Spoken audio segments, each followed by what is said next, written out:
नमस्कार. मी Narendra Panditrao, Raghavendra fertilizers private limited Kolhapur तर्फे आजच्या या व्याख्यानमालेतला तिसरा भाग घेऊन येतोय. पहिल्या भागात आपण प्रस्तावना मी सांगितली होती की मी या शेती क्षेत्राकडे कसा आलो. दुसऱ्या भागामध्ये आपल्या उत्पादन वाढीसाठी जी मानसिकता पाहिजे किंवा इच्छा पाहिजे ती त्यासाठी काय करणं किंवा शेती व्यवसाय म्हणून बघणं हा भाग मी कव्हर केला. आजच्या भागामध्ये मी शेतीचं उत्पादन कमी का झालं किंवा आता शेती फायदेशीर का नाही या विषयावर बोलणार आहे. यासाठी आपल्याला एक 100 वर्ष किंवा त्याच्याही मागे गेलं पाहिजे. एक तर शेती काही आत्ता सुरू झाली नाही. रासायनिक खतं दुसऱ्या महायुद्धानंतर आली, म्हणजे साधारण 1950-1960 या वर्षांपासून रासायनिक खतांचा उदय झाला. त्याच्यापूर्वी खतं नव्हती का? त्याच्यापूर्वी शेती नव्हती का? रामायण महाभारत काळापासून शेती होती. ज्ञानेश्वरीमध्ये ऊसाबद्दल ओव्या आहेत, इक्षुदंडाबद्दल. म्हणजे शेती खूप जुनी गोष्ट आहे, पण ती आता फायदेशीर नाही होते. आता शेती तोट्यात जायला लागलेली आहे. याची कारणं शोधण्यासाठी आपल्याला 1 शतक मागे गेलं पाहिजे, 100-1 वर्ष मागे गेलं पाहिजे. त्यावेळी सगळ्यात महत्वाची गोष्ट होती म्हणजे गोधन. प्रत्येक शेतकऱ्याकडं देशी गाई मोठ्या प्रमाणावर होत्या, बैल होते, देशी गाई होत्या. आणि गोधन म्हणजे थोडक्यात प्रत्येक शेतकऱ्याचा स्वतःचा खताचा कारखाना होता असं म्हटलं तरी हरकत नाही. की गोधनापासून देशी गाईंचं शेणखत, त्या शेणखतापासून शेती, असा स्वतःचा कारखाना होता. तर देशी गाईचं महत्व काय? आपण आता ऐकतो की शेती करताना खतांमध्ये आपण फॉस्फेट, पोटॅश, नायट्रोजन, सूक्ष्म अन्नद्रव्य हे सगळे घटक लागतात, हे आपल्या सगळ्यांनाच माहिती आहे. मग देशी गाईचं शेणखत नेमकं काय असतं हा एक खूप महत्वाचा विषय आहे. देशी गाईंची आणि इतर गायींमध्ये असलेला फरक म्हणजे देशी गायींना असणारं वशिंड. या वशिंडामध्ये अशी ताकद आहे की सूर्यकिरण शोषून घेऊन देशी गाईच्या दुधामध्ये जे उपयुक्त घटक असतात, जे इतर कुठल्याही दुधात नसतात, ते येतात कुठून? तर या वशिंडापासून सूर्यकिरण शोषलं जातं आणि त्या सूर्यकिरणापासून हे निरनिराळे घटक दुधात येतात. जसे निरनिराळे घटक दुधात येतात त्याचप्रमाणे शेतीला किंवा पिकांसाठी लागणारे जे घटक आहेत ते त्याच्या शेणात येतात. हे शेणातून कुठून येतात? फॉस्फेट, पोटॅश, मायक्रोन्यूट्रियंट्स किंवा देशी शेतीला लागणारे सगळे जे घटक येतात ते कुठून? तर या वशिंडापासून येतात. त्यामुळं देशी गाईचं शेणखत हे परिपूर्ण खत आहे किंवा होतं.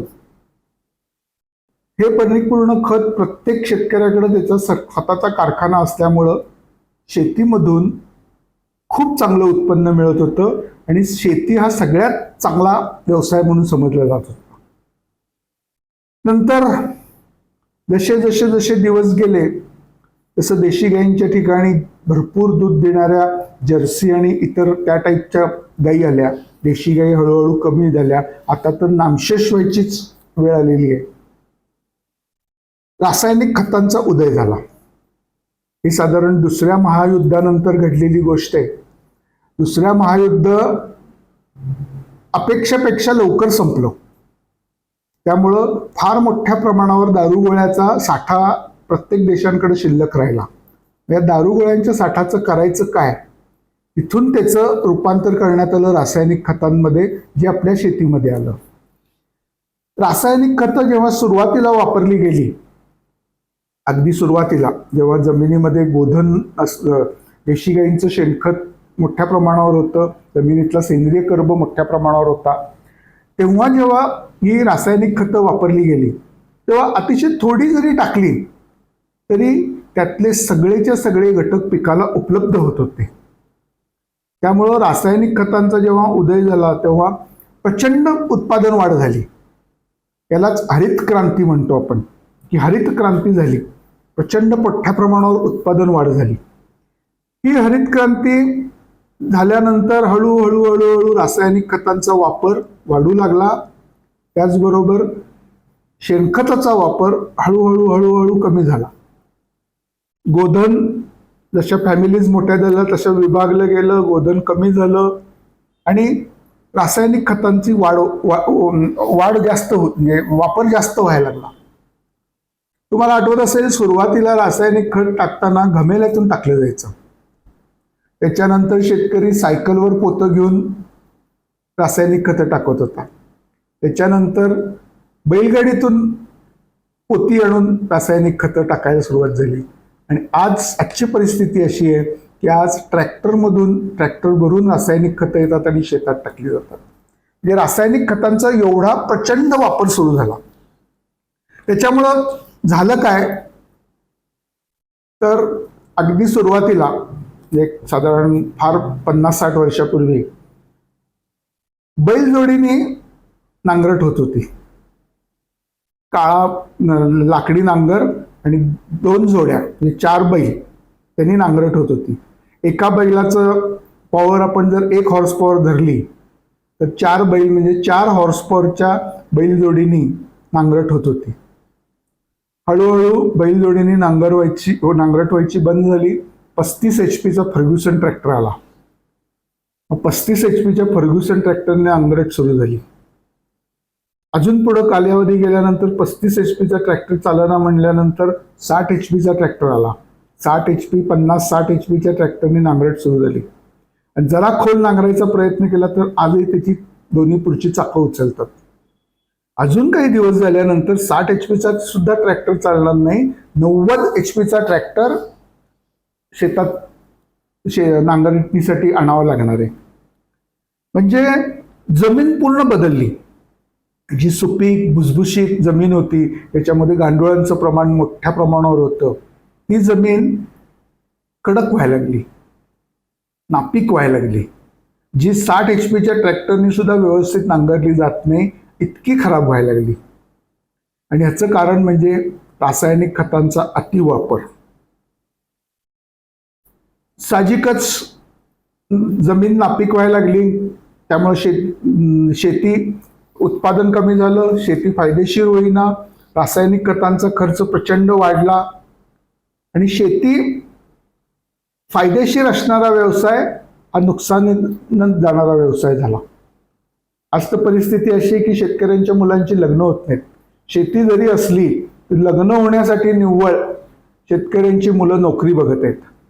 ही परिस्थिती आत्ता आहे, वास्तवात आहे. थोडक्यात सांगायचं झालं की टेक्निकल भाषेत सांगायचं झालं तर 1950च्या सुमारास, हे मी सांगत नाहीये, एका अमेरिकन जर्नलनी पब्लिश केलेला डाटा आहे. 1950च्या सुमारास भारतातल्या जमिनींचा सरासरी सेंद्रिय कर्ब होता 3%. सेंद्रिय कर्ब म्हणजे जमिनीतला गाभा, जमिनीतले जे जिवंतपणा आहे तो कशाने मोजतात तर जमिनीमध्ये सेंद्रिय कर्ब किती आहे. सेंद्रिय कर्ब जेवढं जास्त तेवढी जमीन सुपीक, सेंद्रिय कर्ब जेवढं कमी तेवढी जमीन नापीक. म्हणजे सेंद्रिय कर्ब हा जमिनीतला गाभा आहे, संजीवनी आहे, मूळ आहे किंवा सार आहे.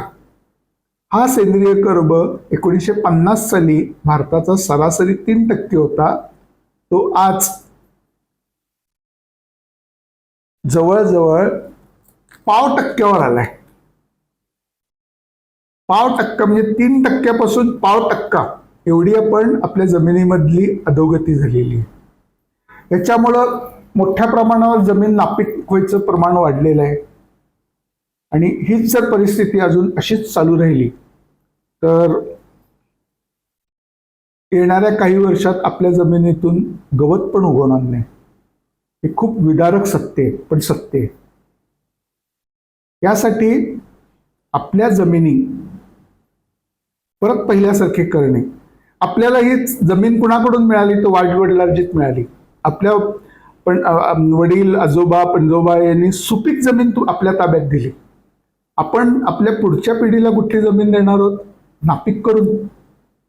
त्यामुळं आपल्या सगळ्यांची नैतिक जबाबदारी आहे की या जमिनींची परत पहिल्यासारखी सुपीक करणे, त्यातला सेंद्रिय कर्ब वाढवणे, त्यातल्या सूक्ष्म जीवाणूंची संख्या वाढवणे ही आपल्या सगळ्यांची नैतिक जबाबदारी आहे. त्यामुळं पुढच्या भागामध्ये मी जमिनी सुधारण्यासाठी, जमिनीची सुपीकता वाढवण्यासाठी, जमिनीतलं सेंद्रिय कर्ब वाढवण्यासाठी काय काय करणं गरजेचं आहे हा विषय मी पुढच्या भागात घेणार आहे. अतिशय महत्त्वाचा विषय आहे, कारण भवितव्य आपलं, पुढील पिढीचं भवितव्य या सेंद्रिय कर्ब जमिनीत किती याच्यावर अवलंबून असणार आहे. हा विषय मी पुढच्या भागात अगदी डिटेलमध्ये घेईन. आज हा भाग इथंच संपवतो. आपल्याला विनंती आहे, हा जर व्हिडिओ आवडला असेल तर आमच्या राघवेंद्र फर्टिलायझर्स प्रायव्हेट लिमिटेडच्या चॅनलला सबस्क्राईब करा. व्हिडिओ आवडला असेल तर जास्तीत जास्त शेतकरी बांधवांपर्यंत तो पोचू दे, शेअर करा. तसेच जर आपल्या काही शंका असतील, आपल्याला काही प्रश्न विचारायचे असतील तर आपल्या या व्हिडिओच्या कॉमेंट सेक्शनमध्ये आपण जरूर विचारा. आज हा भाग इथंच संपवतो. नमस्कार.